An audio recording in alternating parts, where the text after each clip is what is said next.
Hey guys. All right, so we are here at Cypress Lawn and the power might be out. And so it is creepy AF in here, emphasis on the AF. So I don't want to be in here that long. I'm really freaked out because it's so dark and yeah, this is one of the old time mausoleums. It's really creepy being here when it's dark. But I do want to show you the spot where our subject's urn was once located. And then we'll take a brief recess and we'll tell you about him when it's not so dark in here. So stay tuned.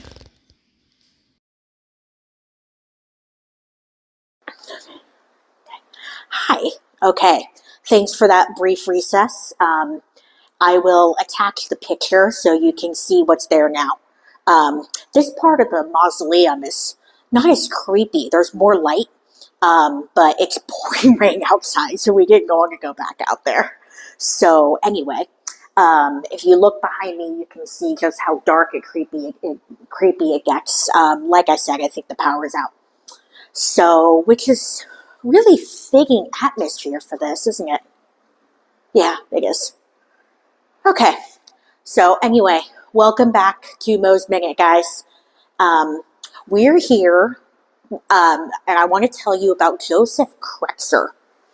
And this ties into the episode I did about 2 weeks ago about Preston Castle, and it ties into another one I want to do this summer about Alcatraz. So don't stop listening now. It gets really cool. So Joseph Cretzer was born in Montana on April 17th, 1911, and he was actually the child of deaf-mute parents. Both of his parents were deaf and mute. So as a result, he grew up communicating in sign language. And this was a time when a lot of people didn't know sign language. So that would come in very handy later on in his life. I'll get to that point. His dad was named Elza Cretzer, and Elza ended up he was a burglar in a gang of deaf mutes. I'm not kidding. So he spent a year in prison. And so if it ever comes out somewhere that crime is hereditary, we know where Joseph picked up his criminal proclivities from. Just, FYI. So anyway, as a result of this, Joseph turned to his life of crime pretty young. And by 1927, he was arrested. So this would have put him at 16 years old. A lot of his early life is unknown. Records from Montana were not great, and he kind of moved around all over the place. His dad was in prison in Wisconsin, and then he spent some time in Denver. And take it from a genealogist, the records in those areas are not great sometimes. So there you have it. But it was he was arrested for the first time at the age of 16.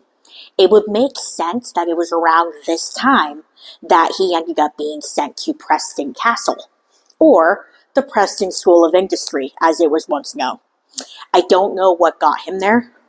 Most likely he committed a crime, and then because he was underage, they sent him there for rehabilitation. He was not rehabilitated. Spoiler alert, he was not rehabilitated. But he did spend some time at Preston Castle. In the 1930s, before 1936 specifically, so probably early 1930s, he got married to a woman named Edna Kyle. And Edna had a brother named Arnold. And Arnold and Joseph became criminal BFFs. They're like this. So, in 1936, and Edna was also not playing on the straight and narrow. Maybe it was something in the water. Who knows? So, in 1936, Edna was arrested in Pittsburgh for running a brothel. And, she ended up posting bail, and she got out, but her husband remained on the run. And he and his dear brother-in-law, Arnold, set up their own gang of criminals. It was called the Cretzer Kyle Gang. And they were robbing banks left and right, all up and down the West Coast. So much so that Joseph Cretzer ended up being number 4 on the FBI's most wanted list. In 1939, he was caught. Edna confessed to harboring a criminal, and he confessed to one of the bank robberies in LA. Just one.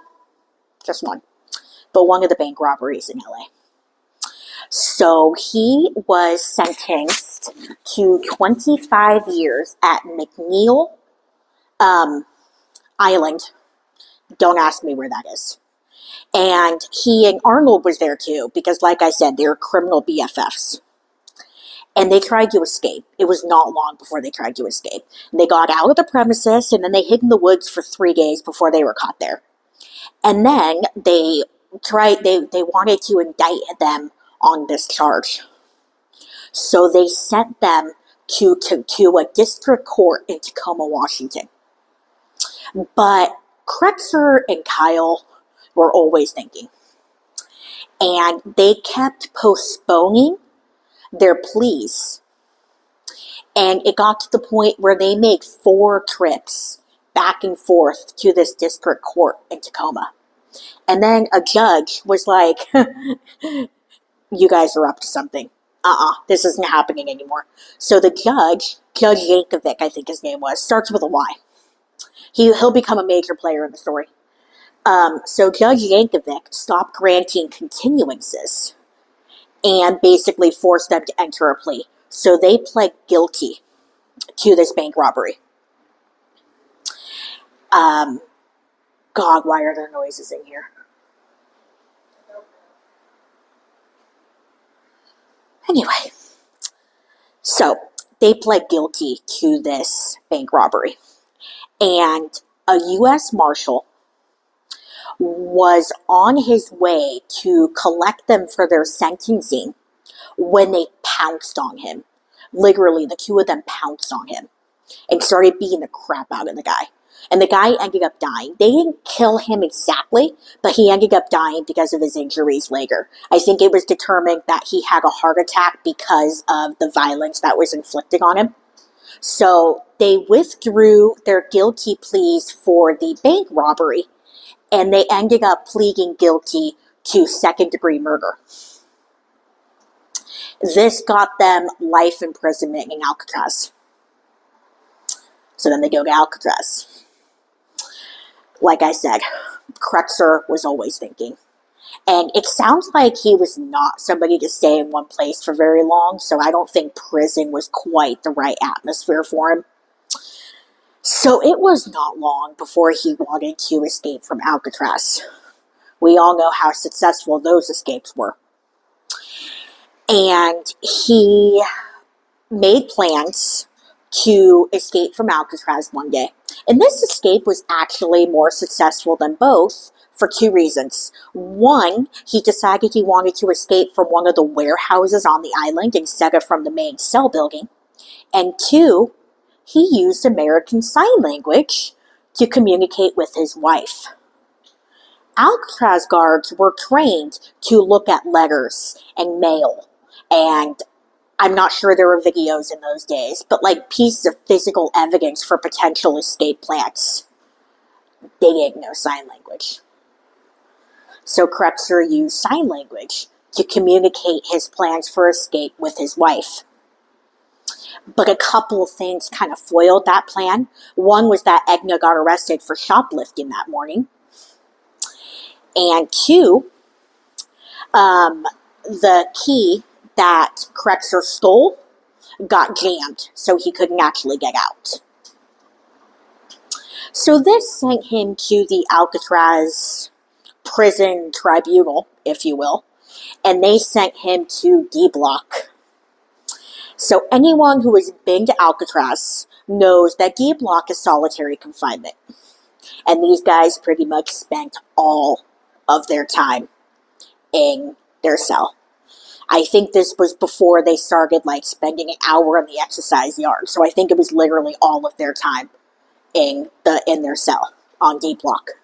and the cells are pitch black. If you ever go to Alcatraz, you'll see it's like literally pitch black. But there was an orderly on D block. His name was Bernard Coy. We'll visit him. I don't know if he's here at Woodlawn, but he's nearby. We'll visit him later. And Bernard also wanted to leave Alcatraz.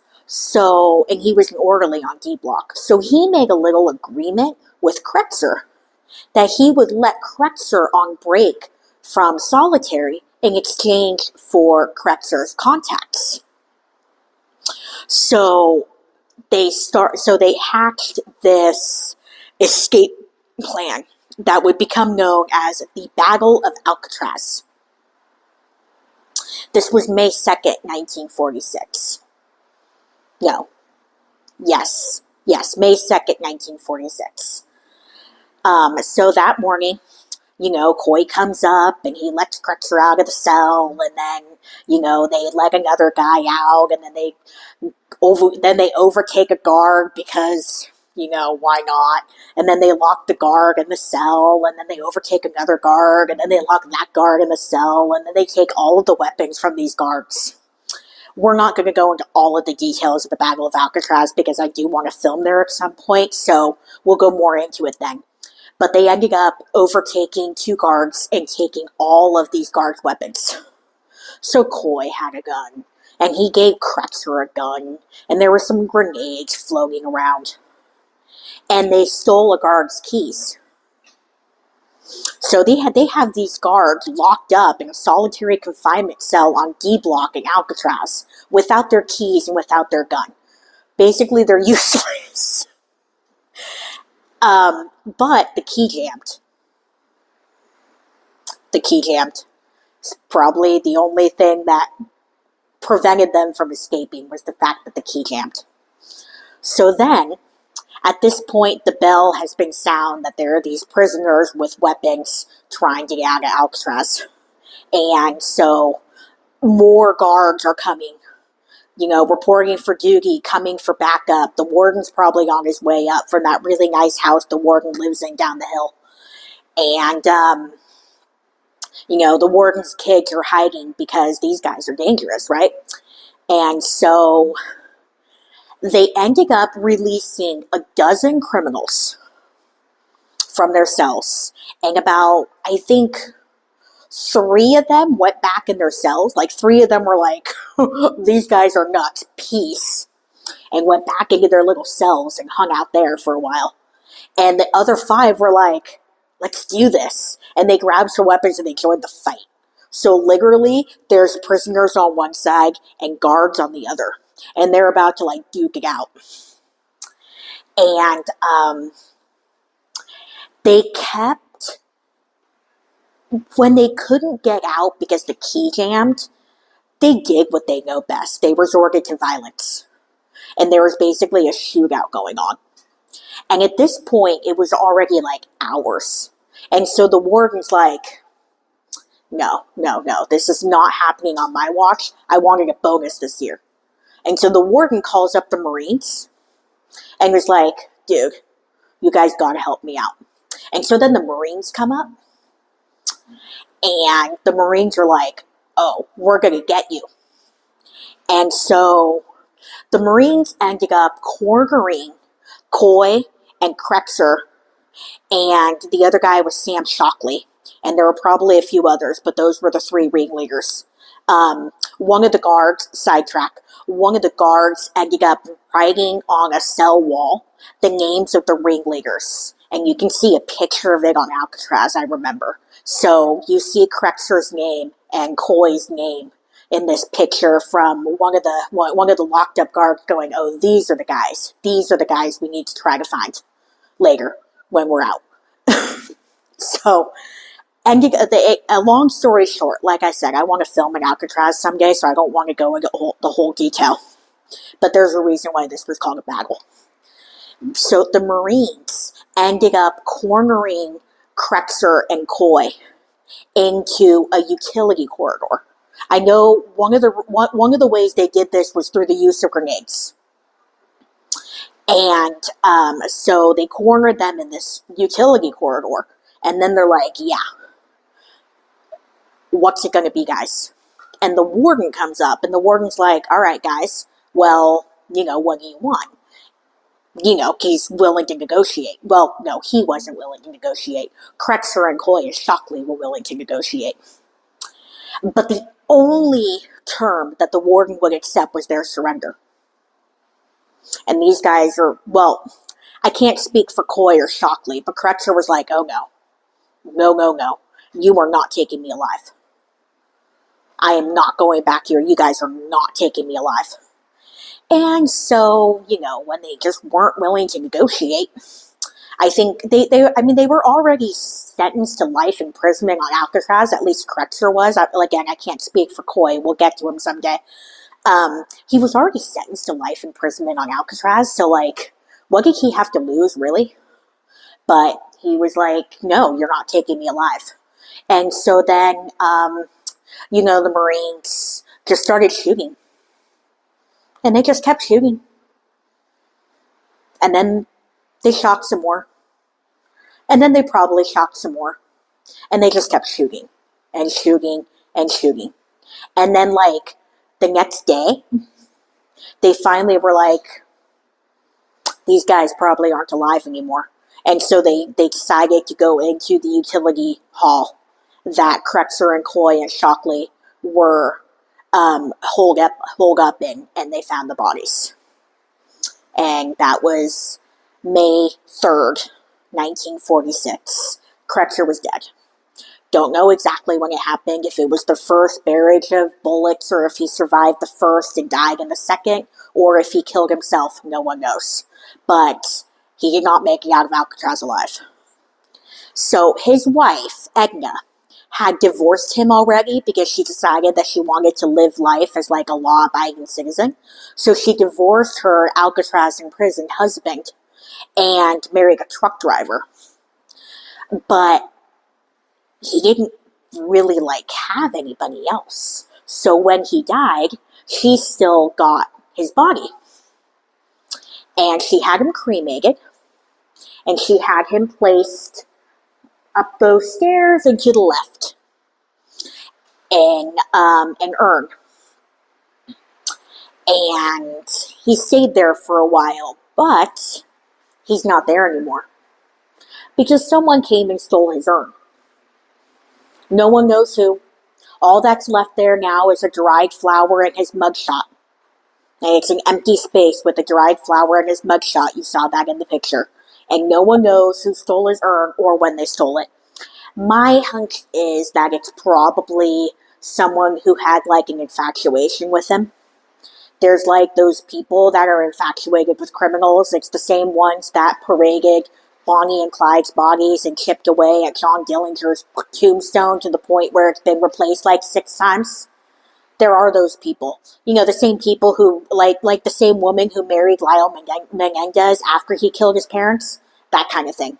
So it was probably someone like that who had this infatuation with this bank robber turned murderer. And yeah, so that is the story of Joseph Cretzer. And if his urn ever turns up, although I don't hold out hope for that. But if his urn ever turns up, I will be the first to let you know. But yeah, so that is the story of Joseph Cretzer. So thank you again for tuning in to Mo's Minute, and join us next week for another riveting episode of some other person that I haven't decided yet. Thank you.